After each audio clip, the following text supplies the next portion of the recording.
नमस्कार विद्यार्थी मित्र, मागच्या व्हिडिओमध्ये आपण इयत्ता 9वी विज्ञान व तंत्रज्ञान प्रकरण क्रमांक 3 धारा विद्युत यामधील विभव आणि विभवांतर तसेच मुक्त इलेक्ट्रॉन तारेमधून वाहणारी विद्युतधारा याबद्दल आपण चर्चा केली।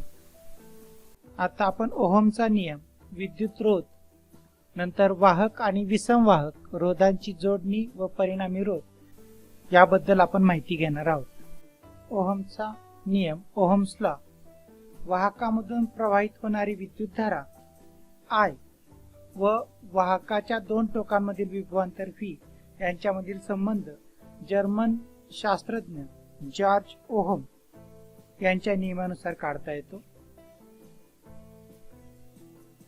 वाहकाची भौतिक अवस्था कायम असताना वाहकामधून वाहणारी विद्युतधारा ही त्या वाहकाच्या दोन टोकांमधील विभवांतरास समानुपाती असते।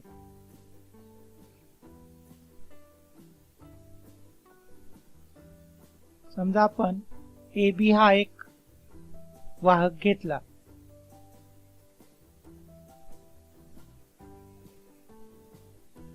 आणि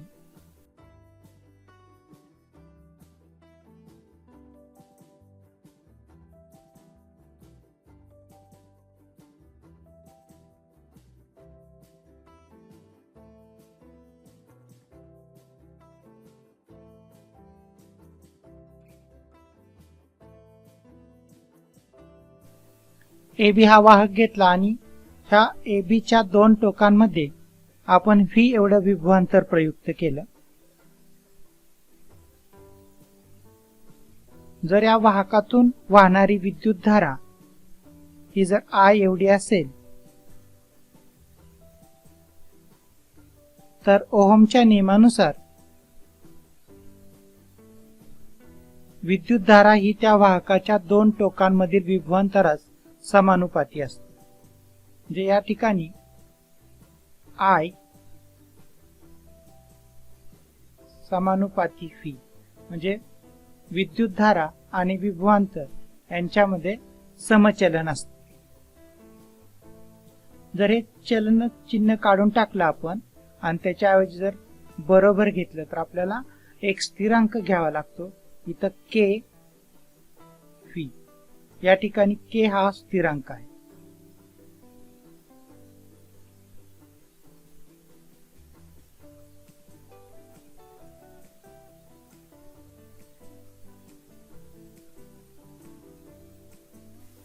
तर I हा जो K इकडे गुणिले इकडे आल्यावरती तो भागिले होईल, I भागिले K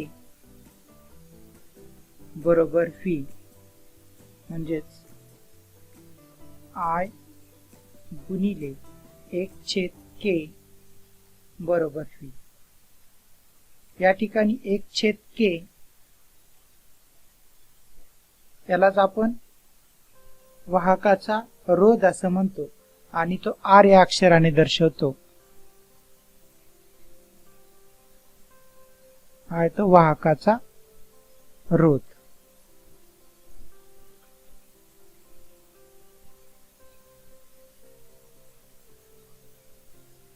आपल्याला हे समीकरण असे मिळेल,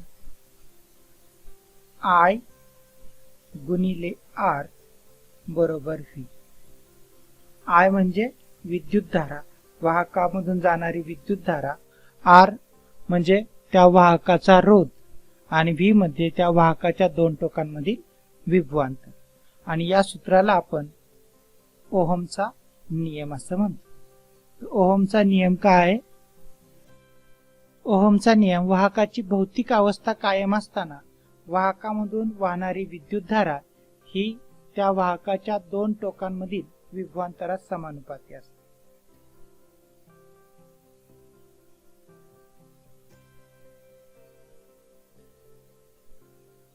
आता या ठिकाणी वाहकाची भौतिक अवस्था म्हणजे काय ते आपल्याला पाहायचं।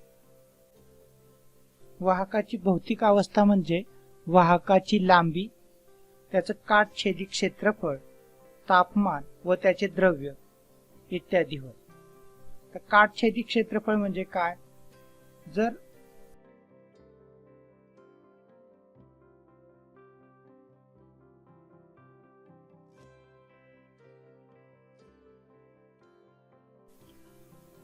जर वाहक दंडगोलाकृती असेल तर त्याच्या जो वर्तुळाकृती भाग आहे त्या वर्तुळाकृती भागाचं क्षेत्रफळ याला आपण काटछेदी क्षेत्रफळ असं म्हणतो. या ठिकाणी ओहमचा नियम वाहकाची भौतिक अवस्था म्हणजे वाहकाची लांबी, काटछेदी क्षेत्रफळ, तापमान व त्याचे द्रव्य कायम असताना वाहकामधून वाहणारी विद्युतधारा ही त्या वाहकाच्या दोन टोकांमधील विभवांतरास समानुपाती असते. या ठिकाणी एकदा आपण प्रयोग करत असताना ती तार बदलायची नाही, म्हणजे त्याची भौतिक अवस्था बदलणार नाही, म्हणजे वाहकाची लांबी बदलणार नाही, त्याचं क्षेत्रफळ बदलणार नाही, त्याचं तापमान आणि द्रव्य सुद्धा बदलणार नाही. जर एकाच प्रकारचा वाहक घेऊन तुम्ही जर हा एक प्रयोग केला तर हा नियम सिद्ध होतो. आपल्याला आय आर बरोबर व्ही किंवा व्ही बरोबर आय आर त्याला काय म्हणायचं, ओहमचा नियम. व्ही बरोबर आय आर.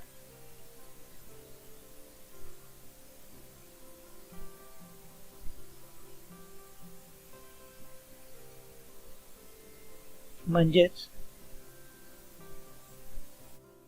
आर बरोबर व्ही भागिले आय. ह्या आर लाच आपण काय म्हणतो, वाहकाचा रोध असं म्हणतो. जे या ठिकाणी विभवांतर आणि विद्युतधारा यांच्या गुणोत्तराला आपण रोध असं म्हणतो. आर बरोबर व्ही भागिले आय. त्याला आपण या सूत्राला आपण ओहमचा नियम असं म्हणतो. या सूत्रावरून आपल्याला रोधाचे एसआय एकक मिळवता येतं. एसआय एकक म्हणजे इंटरनॅशनल स्टँडर्ड एकक मिळवता येतं. हा जो रोध आहे तो आपण ओहम मध्ये मोजतो, नंतर विभवांतर व्होल्ट मध्ये मोजतो आणि विद्युतधारा आपण एंपियर मध्ये मोजतो. जर आपल्याला एखादा वाहक दिलेला आहे, समजा AB हा एक वाहक आहे आणि या वाहकाच्या दोन टोकामध्ये 1 व्होल्ट एवढं विभवांतर प्रयुक्त केलं असता या वाहकामधून जाणारी विद्युतधारा जर 1 एंपियर असेल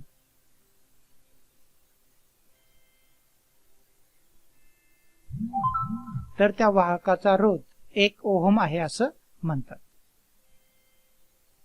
जर वाहकाच्या दोन टोकांमधील विभवांतर वाहकाच्या दोन टोकांमध्ये 1 व्होल्ट एवढं विभवांतर प्रयुक्त केलं असता जर या वाहकातून 1 एंपियर एवढी जर विद्युतधारा जात असेल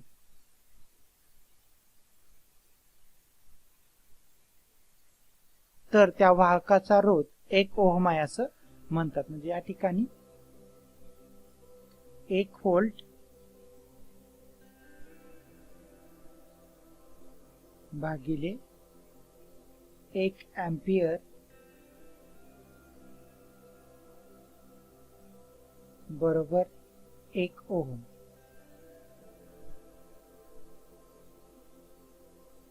ओहम याप्रमाणे चिन्ह दर्शवलं जातं ओहमचं.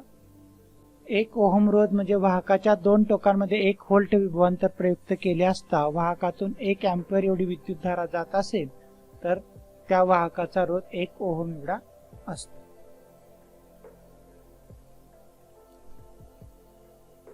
पुढचा भाग पाहायचा आपल्याला वाहकाचा रोध व रोधकता.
आकृतीमध्ये एक आपण वाहक घेतलेला आहे।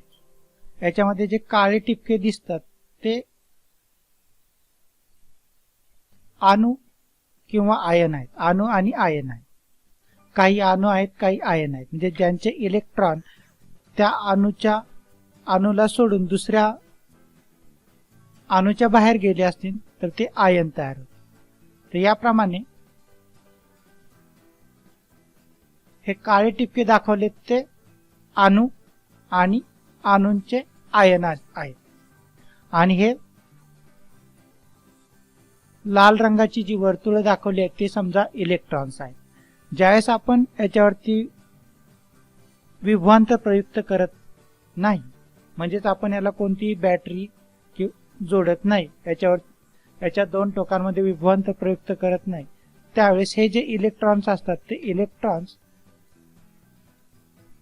यादृच्छिक गतीमध्ये असतात, म्हणजे ते कोणत्याही दिशेला फिरत असतात। त्याच्या गतीला आपण काय म्हणतो, यादृच्छिक गती असं म्हणतो। परंतु ज्यावेळेस आपण ह्या वाहकाच्या दोन टोकामध्ये विभवांतर प्रयुक्त करतो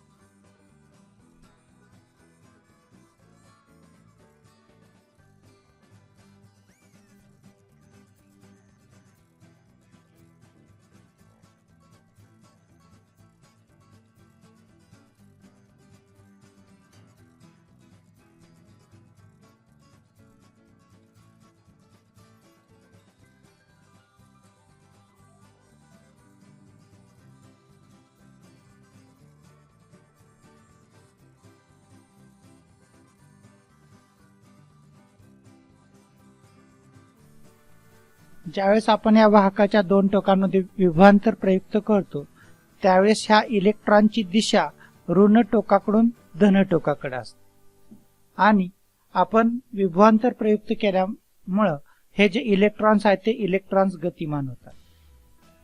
इलेक्ट्रॉन्स गतिमान झाल्यामुळे त्याच्या वाटेमध्ये जे काही आयन अणू असतात त्या आयन व आयनांवरती ते आदळतात, इतर इलेक्ट्रॉनवरती आदळतात आणि त्यामुळे अडथळा निर्माण होतो। हा जो तयार झालेला अडथळा असतो यालाच आपण रोध असं म्हणतो।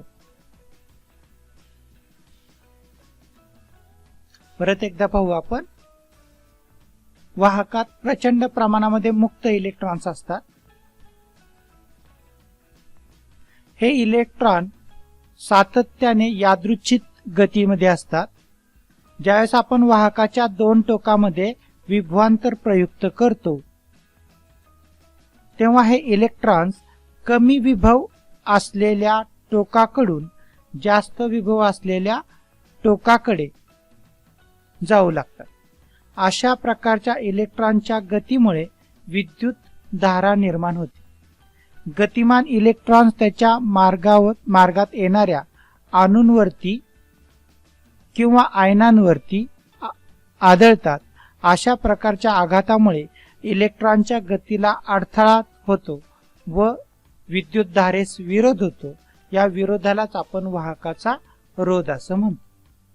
तर जेवढे वाहकामध्ये मुक्त इलेक्ट्रॉन जास्त असतील आणि त्यांचा अणू किंवा आयनांमधील अंतर जास्त असेल तर त्या वाहकाचा रोध कमी असतो। ज्या धातूचे अणू त्यांचं आकर्षण बल खूप जास्त असतं, ते खूप अणू एकमेकांच्या जवळ असतात, त्यांच्यामध्ये मुक्त इलेक्ट्रॉन्स खूप कमी असतील तर त्याचा रोध जास्त असतो। पुढचा भाग पाहायचा आपल्याला, रोधकता। तर विशिष्ट तापमानास वाहकाचा रोध R हा वाहक पदार्थ म्हणजे त्याचं मटेरियल, वाहकाची लांबी म्हणजे L व त्याचं काटछेदी क्षेत्रफळ A या गोष्टीवरती अवलंबून असते। ते आपण समजून घेऊ।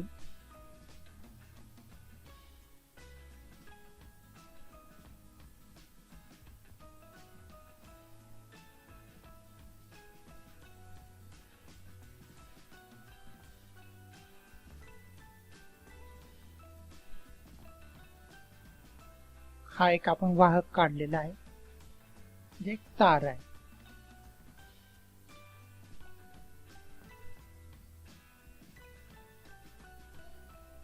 तर विशिष्ट तापमानास वाहकाचा रोध हा वाहक पदार्थ म्हणजे तो वाहक कोणत्या पदार्थापासून बनलेला आहे याच्यावरती अवलंबून असतं. मी तुम्हाला सांगितलं की जर धातूमध्ये मुक्त इलेक्ट्रॉन जर जास्त असतील तर तो सुवाहक असतो, म्हणजे त्याचा रोध कमी असतो. जर मुक्त इलेक्ट्रॉन जर कमी असतील तर त्याचा रोध जास्त असतो किंवा वाढतो. लाकडामध्ये मुक्त इलेक्ट्रॉन्स अजिबात नसतात, प्लास्टिक मध्ये मुक्त इलेक्ट्रॉन्स नसतात, त्याच्यामुळे त्याचा रोध सर्वात जास्त असतो, म्हणजे त्याच्यातून विद्युत धारा वाहू शकत नाही. तर हा झाला पहिला घटक, वाहक पदार्थ. वाहक पदार्थ कोणता आहे, त्याच्यामध्ये किती मुक्त इलेक्ट्रॉन्स आहेत याच्यावरती वाहकाची रोधकता अवलंबून असते.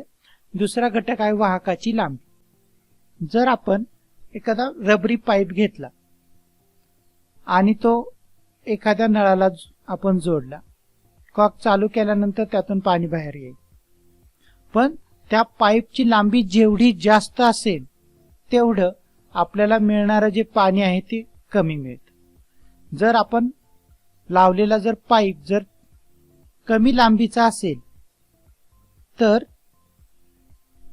पाणी जास्त येतं. याचा हीच संकल्पना आपण तारेच्या बाबतीमध्ये घ्यायची की जेवढी तार लांब असेल तेवढी त्याची रोधकता जास्त असते. म्हणजे हा जो रोध आहे तो रोध हा डायरेक्टली प्रोपोर्शनल असेल लेंथ ऑफ द वायर. हे रोध हा लांबीशी समप्रमाणामध्ये बदलतो, कारण का जेवढी जास्त तारेची लांबी तेवढा रोध जास्त होणार. नंतर हा जो रोध आहे तो त्याच्या वाहकाच्या काटछेदी क्षेत्रफळावरती अवलंबून असतो. म्हणजे जे हे इलेक्ट्रॉन जे जातात ते किती क्षेत्रफळ जागेतून जातात याच्यावरती त्याची रोधकता अवलंबून असते. जर आपण तारेची जाडी जर जास्त घेतली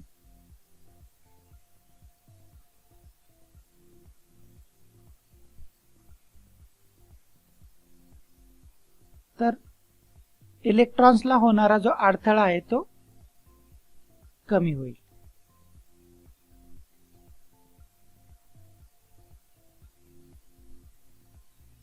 याचं आपल्याला असं उदाहरण घेता येईल, जर एखादा रस्ता त्याची जर रुंदी जर जास्त असेल, रस्त्याची रुंदी जर जास्त असेल तर जी या रोडवरून जाणारी वाहनं आहेत ह्या वाहनांना कमी अडथळा येऊन ते लवकर जाते. पण जर रस्ता जर अरुंद असेल तर ह्या वाहनं जे आहेत त्याला अडथळा निर्माण होऊन ते संथ गतीने जाते. तसंच जर तारेची लांबी तारेचे काटछेदी क्षेत्रफळ जर जास्त असेल तर इलेक्ट्रॉन्सना खूप कमी अडथळा निर्माण होतो आणि त्याची रोधकता कमी होते. म्हणजे या ठिकाणी रोध हा क्षेत्रफळाच्या व्यस्त प्रमाणामध्ये बदलतो. रोध हा तारेच्या काटछेदी क्षेत्रफळाच्या व्यस्त प्रमाणामध्ये बदलतो. म्हणजे या ठिकाणी आपल्याला दोन घटक लक्षात आले की वाहकाचा रोध हा त्या तारेच्या वाहकाच्या लांबीच्या समप्रमाणात बदलतो आणि वाहकाचा रोध हा त्या तारेच्या काटछेदी क्षेत्रफळाच्या व्यस्त प्रमाणामध्ये बदलतो.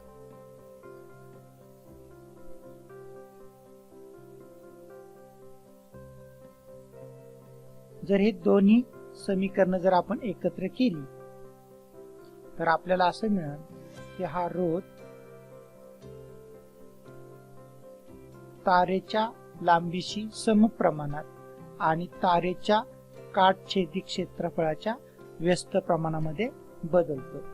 तर आर बरोबर हा जे समचलन जर काढून टाकून जर आपण बरोबरचं चिन्ह घेतलं तर आपल्याला एक कॉन्स्टंट घ्यावं लागतं, एक स्थिर घ्यावा लागतो.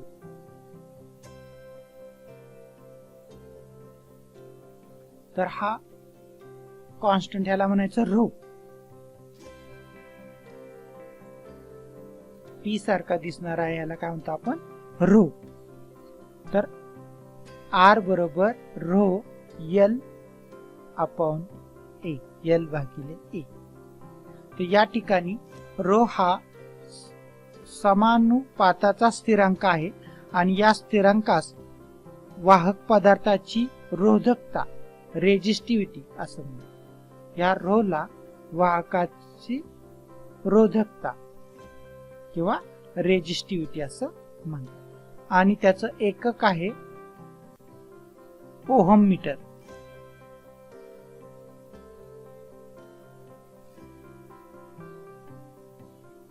त्याचं एकक आहे ओहम मीटर.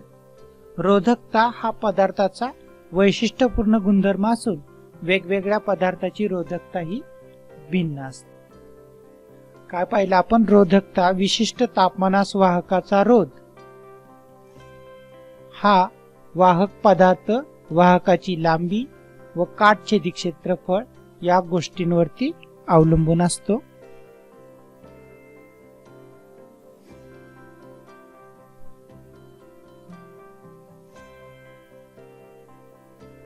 जो हा पी सारखा दिसणारा जो घटक आहे, लेटर आहे, त्याला आपण म्हणतो रो. हा समानुपाताचा स्थिरांक आहे आणि या स्थिरांकास वाहक पदार्थाची रोधकता किंवा रेजिस्टिव्हिटी म्हणतात. त्याचं एसआय पद्धतीतील एकक आहे ओहम मीटर. रोधकता हा पदार्थाचा वैशिष्ट्यपूर्ण गुणधर्म असून वेगवेगळ्या पदार्थांची रोधकता भिन्न असते. उदाहरणार्थ तांबे, त्याची रोधकता आहे 1.7 गुणिले 10⁻⁸ ओहम मीटर.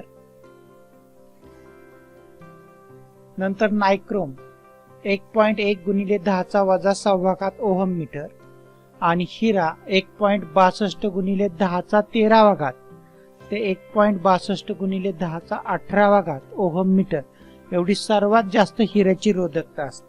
म्हणजे हिऱ्यातून कुठल्याही प्रकारची विद्युतधारा जाऊ शकत नाही. आता या ठिकाणी 1.7 गुणिले 10⁻⁸ आणि 1.1 गुणिले 10⁻⁸ तर याच्यामधलं 1.7 गुणिले 10⁻⁸ ही लहान संख्या आहे. जरी तुम्हाला असं वाटत असेल की इथं हे -6 आहे, 1.1 आहे, इथं 1.7 आहे, इथं -8 आहे, परंतु जेवढा वजा घात असेल तेवढी ती संख्या लहान असते.